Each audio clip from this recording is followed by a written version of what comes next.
Se apaga lenta, tu sombra seca.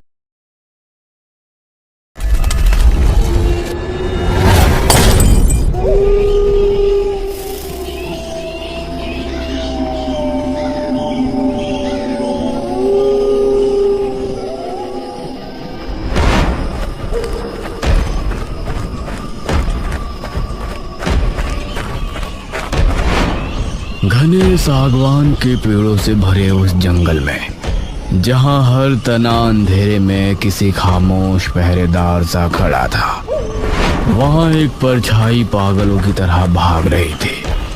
हर कदम के साथ उसके दिल की धड़कन और तेज होती जा रही थी। भाई गिरीश, कहाँ है तू? भाई मैं यही हूँ। भाई ये जगह जल्दी आ। भाई कुछ बता तो, ताकि मुझे कुछ तो पता लगे, ताकि मैं पुलिस को बता सकूं। नहीं, उन्हें बिल्कुल भी मत बताना, चाहे कुछ भी हो जाए, वरना वो लोग कौन लोग?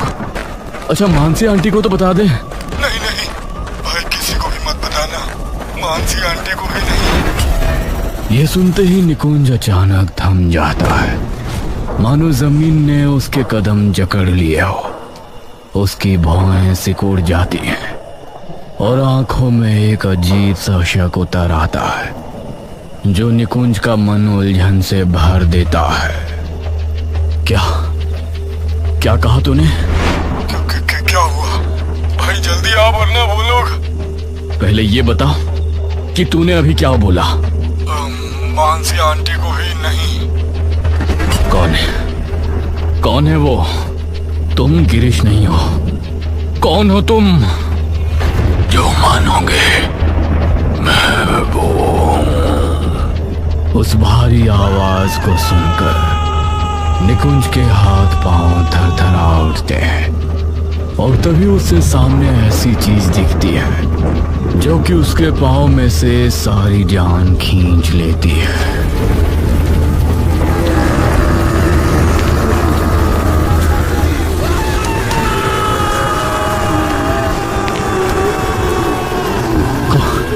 कौन बोल रहा है?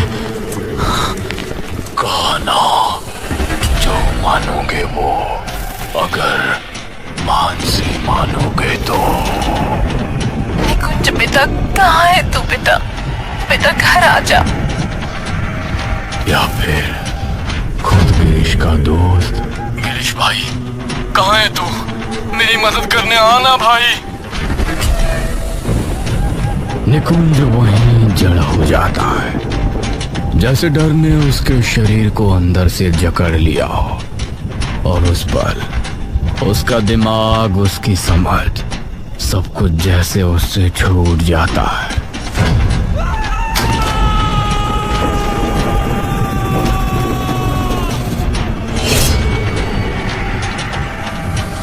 तभी निकुंज के फोन पे अजीब सी धुन बजती है।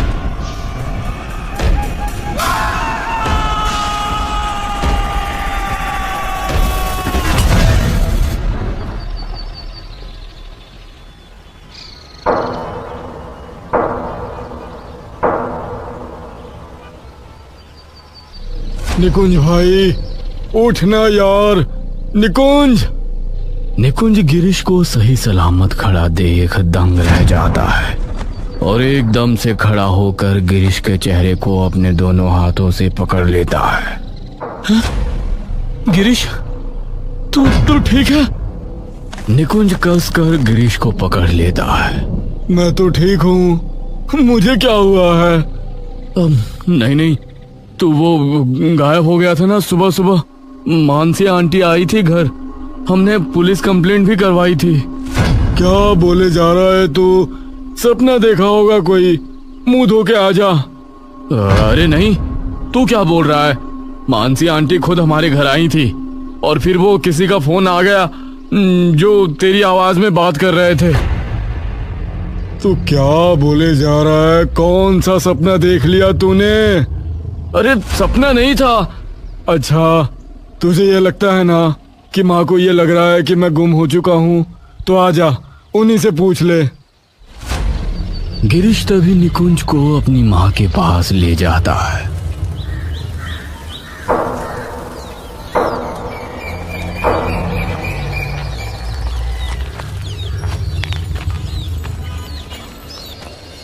आजा, तू खुद ही पूछ ले। अरे निकुंज बेटा, तुम्हारा इंतजार कर रही थी। तुम्हारे फेवरेट गोभी के पराठे बनाए हैं। अरे माँ, वो छोड़ो, पहले इससे बात करो। क्यों, क्या हुआ? अरे पता नहीं क्या बोले जा रहा है कि मैं गुम हो गया था।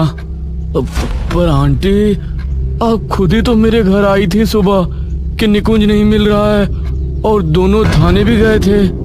मानसी ये सुनते ही विचलित सी हो जाती है। बेटा तेरी तबीयत तो ठीक है ना? क्या बोले जा रहा है? निकुंज का सर अब अपने आसपास चल रही हलचल से पूरी तरह घूम जाता है और सोफे पर बैठ जाता है। ये क्या हो रहा है मेरे साथ? मुझे कुछ समझ में नहीं आ रहा। तभी गिरीश आकर उसे थाम लेता है। तू शांत हो जा। तुमने जरूर कोई बुरा सपना देखा है। मुझे कुछ नहीं हुआ है, मैं एकदम ठीक हूँ। तेरे सामने ही बैठा हूँ, देख। निकुंज की सांसों की कपकपी धीरे धीरे कम होने लगती है और उसके चेहरे की मुस्कान वापस उभर आती है। हाँ, ये हुई ना बात। चल, अब चलते हैं घूमने। बाइक गिरीश चला रहा है और निकुंज उसके पीछे बैठा हुआ है।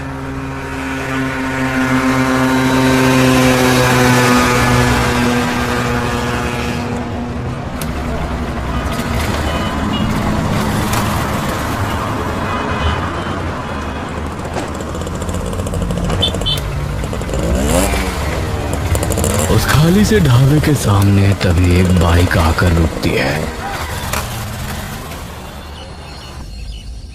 ले भाई, आ गया अपना ढाबा। अब ढाबे पे ले आया?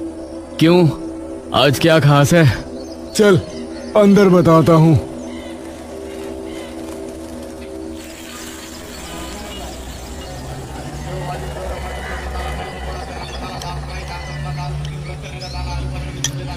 अरे निकुंज भैया, आज भी वही है, बटर पनीर मसाला और एक्स्ट्रा मक्खन वाले नान।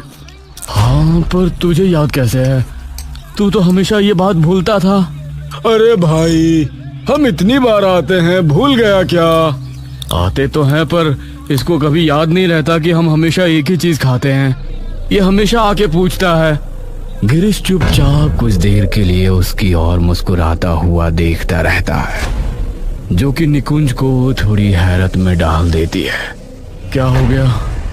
ऐसे हंस के क्यों देखे जा रहा है मुझे? तभी निकुंज और थोड़ी ध्यान से गिरीश की ओर देखता है। गिरीश की पलकें एक पल के लिए भी इधर से उधर नहीं होती। अबे पलक तो झपका ले, इतनी ध्यान से क्यों देखे जा रहा है? अरे तुझे क्या हो गया है? हर बात पर सवाल। जो तुझे चाहिए वो मिल रहा है ना, फिर क्यों बात बात पर सवाल पूछने हैं? तू आराम से बैठ और मजे ले। निकुंज कुछ नहीं बोलता और तभी वेटर उनका खाना उनके टेबल पर ले आता है। निकुंज जैसे ही नान का टुकड़ा तोड़ता है, तभी वो चौंक कर नान की ओर देखता है। क्या हुआ? कुछ नहीं, ये नान बिल्कुल वैसे ही बनाया है जैसा मुझे पसंद है।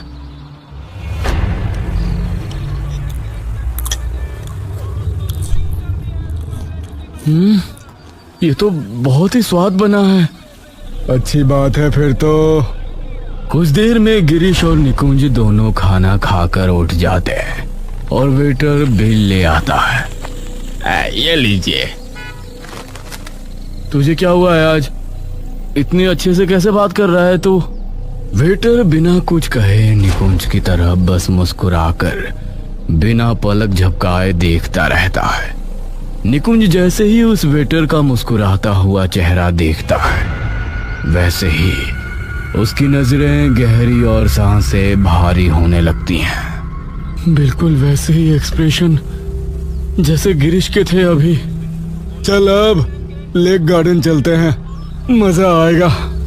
निकुंज पलकों के कोनों से गिरीश की ओर देखता रहता है। क्या हुआ, चल ना। निकुंज वेटर को पैसे दे गिरीश के साथ चला जाता है। निकुंज और गिरीश चुपचाप उस लकड़ी के छोटे से ब्रिज पर खड़े हो ढलते सूरज की ओर देख रहे होते हैं। वैसे एक बात बताई मैंने तुझे? कौन सी बात? रिजल्ट आया था मेरे पेपर का। अच्छा, तूने बताया क्यों नहीं? अभी बता तो रहा हूँ, पास हो गया तेरा भाई। अब बस कुछ ही महीनों की ट्रेनिंग के बाद सरकारी अफसर की कुर्सी पर बैठूंगा। निकुंज कुछ देर तक गिरीश की आंखों में झांकता रहता है, मानो उसकी आंखों में खुशी का कोई कतरा ढूंढ रहा हो।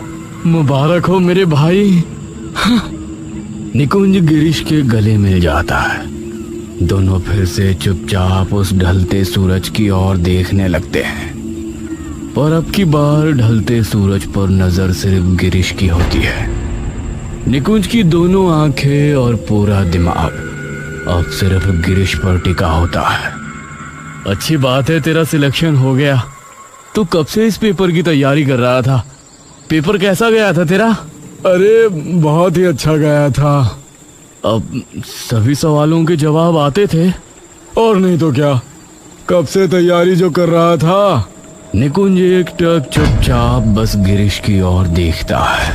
पर तूने तो कहा था कि तू भूल गया था आधे जवाब तो। गिरीश के चेहरे के हाव भाव एकदम से गंभीर हो जाते हैं। सवाल पूछने की आदत बुरी है थोड़ी। कभी कभार जवाबों की गहराई में इंसान डूब भी सकता है। निकुंज एक टक उसकी ओर देखता रहता है। रात होने वाली है, घर चलते हैं। निकुंज और गिरीश धीरे धीरे गांव की सड़क से गुजर रहे हैं। हवा बिल्कुल हल्की है, पर वो हवा निकुंज के ना जाने क्यों रोंगटे खड़े कर रही होती है। सब कुछ इतना ठीक लग रहा है, पर कुछ हद से ज्यादा ठीक। थोड़ी देर में दोनों निकुंज के घर पहुंच जाते हैं। माँ, पानी लाना। रेशमा अंदर से मुस्कुराते हुए पानी ले आती है, और जैसे ही निकुंज अपनी माँ के चेहरे पर अजीब सी मुस्कान देखता है तो उसका दिल और घबरा उठता है। ये लो बेटा, और तुम्हारा फेवरेट पनीर बनाया है मैंने आज।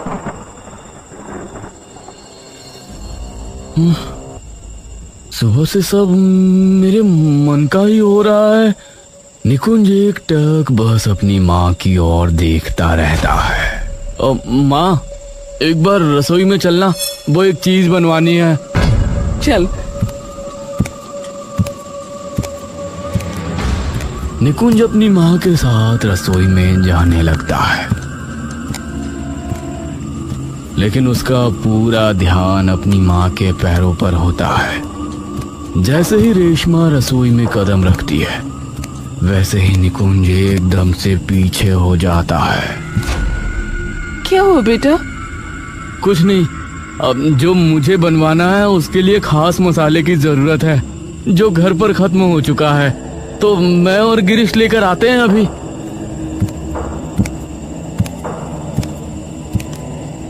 अब बाजार चलना है, एक बार चलेगा? चल। गिरीश, हम दोनों बचपन में एक खेल खेला करते थे। हाँ, याद है ना? तुझे याद है तू क्या करता था उस खेल में? हाँ हाँ, याद है। दोनों धीरे धीरे बाजार से आ जाते हैं और चलते चलते एक खाई के सामने खड़े हो जाते हैं। जरा मुझे भी याद दिला, कैसे करता था तू वो यार? अरे वो तो बस मैं कर लेता था। वही तो पूछ रहा हूँ, करता कैसे था? गिरीश चुपचाप मुस्कुराते हुए उसकी ओर देखता रहता है। निकुंज धीरे धीरे उसकी ओर बढ़ने लगता है। क्या हुआ? निकुंज बिना कुछ बोले आगे बढ़ता है।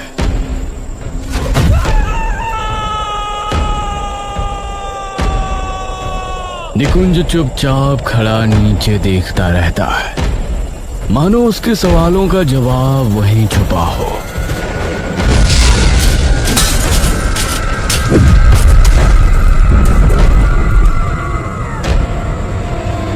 मुझे लगा ही था कि जो कुछ यहाँ चल रहा है उसमें कुछ तो गड़बड़ है, वरना मेरी माँ चप्पल पहनकर कभी रसोई में नहीं जाती।